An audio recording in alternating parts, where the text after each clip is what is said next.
మిత్రులందరికీ శుభోదయం. నేను మీ హరి. మరి డిఎస్సిలో బిగ్ బ్రేకింగ్ న్యూస్ అండి. హైకోర్టు అయితే ఒక మధ్యంతర ఉత్తర్వులు అయితే ఇచ్చింది. మరి ఈ మధ్యంతర ఉత్తర్వుల ఆధారంగా ఎస్జిటీలకు లబ్ధి చేకూరనుందా, ఎస్జిటీలకు ఎస్సీలకు పెద్ద దెబ్బ పడనుందా అనేది పూర్తిగా చూద్దామండి. మరి ఏం జరుగుతుందో మరి రానున్న రోజుల్లో తెలియనుంది. మరి అదేవిధంగా ఇప్పుడు సెలెక్ట్ కాబోయే టీచర్లందరికీ కూడా ట్రైనింగ్ షెడ్యూల్ అయితే వేశారు. ఆల్రెడీ 15వ తేదీ నుంచి 19వ తేదీ వరకు ఎస్ఆర్పి ట్రైనింగ్ అయితే ఉంది. పూర్తిగా విషయాలన్నీ కూడా చివరి వరకు చూడండి, చాలా యూజ్ఫుల్గా ఉంటుంది. ఆల్రెడీ మరి ఏ విధంగా వెళ్ళాలి, సెలెక్ట్ అయిన అభ్యర్థులు వాళ్ళ యొక్క కుటుంబ సభ్యుల్లో ఒకరిని మరి విజయవాడకి తరలిరమ్మని ఆల్రెడీ మెసేజ్లు అయితే వెళ్తున్నాయండి. మరి వాళ్ళు ఏ విధంగా వెళ్ళాలి, ఆల్రెడీ బస్సులు అయితే ఏర్పాటు చేశారు. వాటి యొక్క పూర్తి వివరాలు అయితే చూద్దాము. మరి చివరి వరకు చూడండి, వీడియోని అయితే లైక్ చేయండి. టాపిక్లోకి వెళ్ళిపోదామండి. ఇక్కడ మెగా డిఎస్సిలో ఎస్ఏ ఎస్జిటి 2 పోస్టులకు ఎంపికై మొదటి ప్రిఫరెన్స్ ఎస్జిటికే ఇచ్చినప్పటికీ ఎస్ఏ పోస్టులోనే నియమించాలని హైకోర్టు మధ్యంతర ఉత్తర్వులు అయితే ఇచ్చిందండి. అప్లై చేసే సమయాన ఇచ్చినటువంటి ఆర్డర్ ఆఫ్ ప్రిఫరెన్స్ ఎస్జిటి ప్రాతిపదికన కాకుండా మెరిట్ ప్రకారము ఉన్నత పోస్ట్ అయినటువంటి ఎస్ఏలోనే నియమించాలని కోర్టు అయితే సూచించడం జరిగిందండి. మరి దీని మీద మరి ఆల్రెడీ తయారు చేశారు, సెలక్షన్ లిస్ట్ అది వచ్చేసింది. మరి దానిని ప్రభుత్వం ఏ విధంగా డీల్ చేస్తుంది అంటే, ప్రభుత్వం తలుచుకుంటే ఏదైనా జరుగుతుంది. హైకోర్టు మధ్యంతర ఉత్తర్వులని కాలయాపన చేసి దీన్ని ఆర్డర్ అయితే ఇచ్చేయచ్చు. కానీ ఆల్రెడీ ఆశావాదులు ఉన్నారు కదా, ఎస్జిటిలో ఆశావాదులు ఆల్రెడీ ఎస్ఏలో ఆల్రెడీ జాబ్ పొందినట్టు సర్టిఫికేట్ వెరిఫికేషన్ అయితే వచ్చిన వాళ్ళు, ఆల్రెడీ సెలక్షన్ లిస్టులో వచ్చిన వాళ్ళు, వీళ్ళందరూ కూడా మల్లగొల్లాలు అయితే పడతారండి. వాళ్ళు మిగిలిపోయే ఒక ఎస్ఏలో చివరి వాళ్ళు బయటకు వచ్చేస్తారు. ఎందు గురించి వాళ్ళ ప్రయారిటీ ఆఫ్ ఆర్డర్ ప్రకారంగా హైకోర్టు మధ్యంతరుల ప్రకారంగా ఎస్ఏలో ఈ యొక్క జాబ్ పొందుతారు. మరి వెనకాల వచ్చినటువంటి ఉత్తర్వులు పొందినటువంటి అభ్యర్థులందరూ కూడా వెనక వెళ్ళిపోయి జాబ్ను కోల్పోయే అవకాశం ఉంటుంది. కాబట్టి వాళ్ళందరూ కూడా మరలా కోర్టుకు వెళ్ళే అవకాశం ఉంటుంది. కాబట్టి ఇది చాలా మల్లగొల్లాలు పడే అవకాశం ఉంది. త్వరలో చూద్దాం ఏం జరుగుతుందో.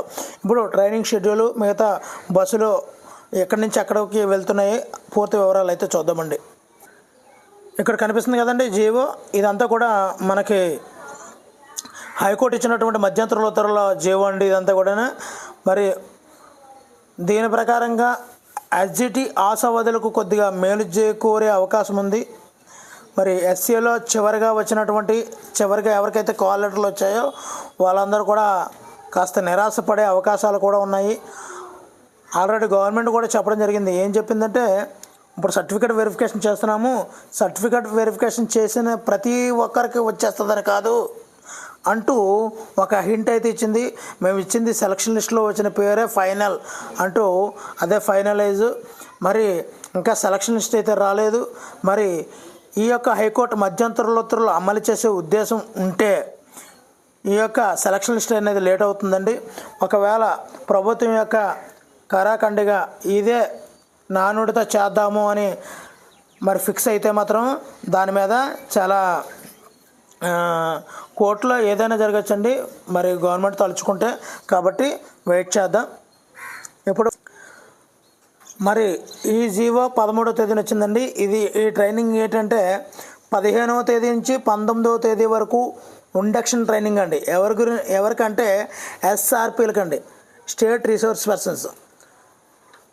ఇక్కడ సెలెక్ట్ చేశారు కదా, కిందన పేర్లన్నీ ఉన్నాయి కదా, ఈ పేర్లన్నీ కూడా స్టేట్ రిసోర్స్ పర్సన్స్ అండి. వీళ్ళందరూ కూడా వీళ్ళకి 15వ తేదీ నుంచి 19వ తేదీ వరకు ఈ యొక్క ట్రైనింగ్ అయితే ఇస్తున్నారండి.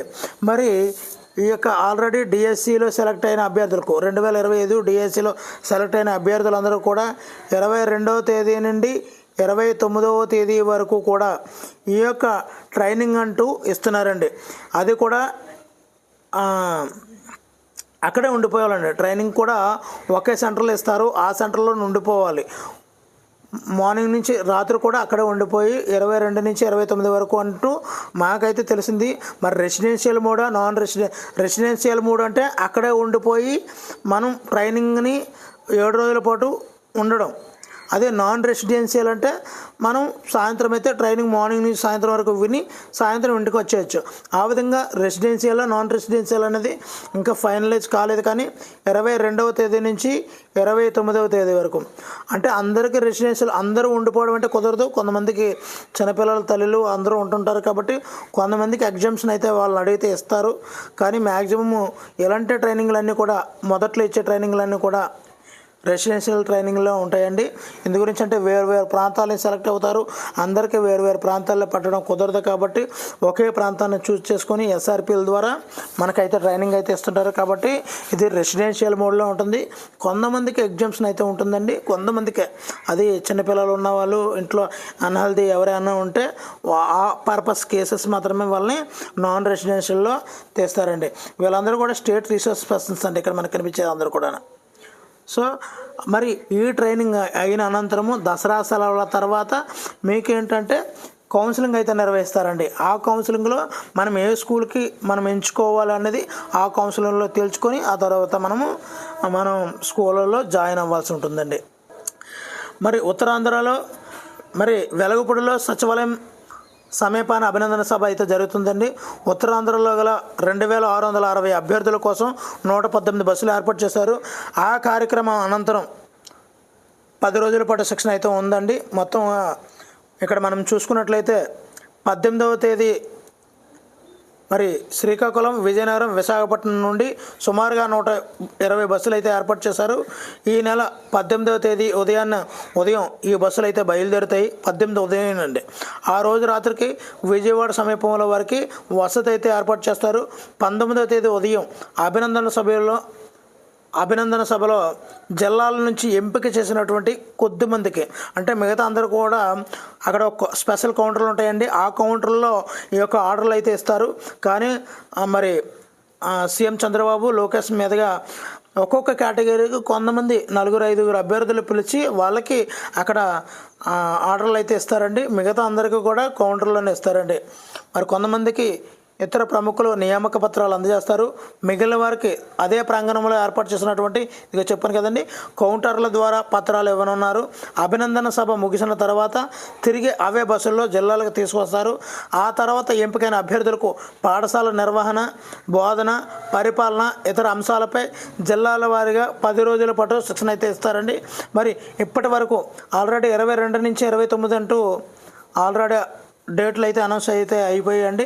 మరి ఇక్కడైతే ఈ విధంగా ఇచ్చారు. మరి ఇప్పటి వరకు డిఎస్సి ద్వారా ఎంపికైన టీచర్లను కౌన్సిలింగ్లోనే పాఠశాలలు కేటాయించేవారు. ఈ పర్యాయం 10 రోజుల శిక్షణ ఇచ్చిన తర్వాత పాఠశాలకు పంపాలి అని ప్రభుత్వం అయితే నిర్ణయించిందండి. మాకైతే ఏం జరిగిందంటే స్కూల్కి వెళ్ళిపోయిన తర్వాత కౌన్సిలింగ్ అయితే నిర్వహించేవారు, అదే ట్రైనింగ్ అయితే ఇచ్చేవారు. అది కూడా నాన్ రెసిడెన్షియల్ మోడ్లో ట్రైనింగ్ అయితే ఇచ్చేవారండి. అది కూడా స్కూల్కి జాయిన్ అయిపోయిన తర్వాత. కానీ మీకు ఏంటంటే ముందు ట్రైనింగ్ ఇచ్చేసి ఆ తర్వాత కౌన్సిలింగ్ నిర్వహించి స్కూల్లో జాయిన్ చేస్తారండి.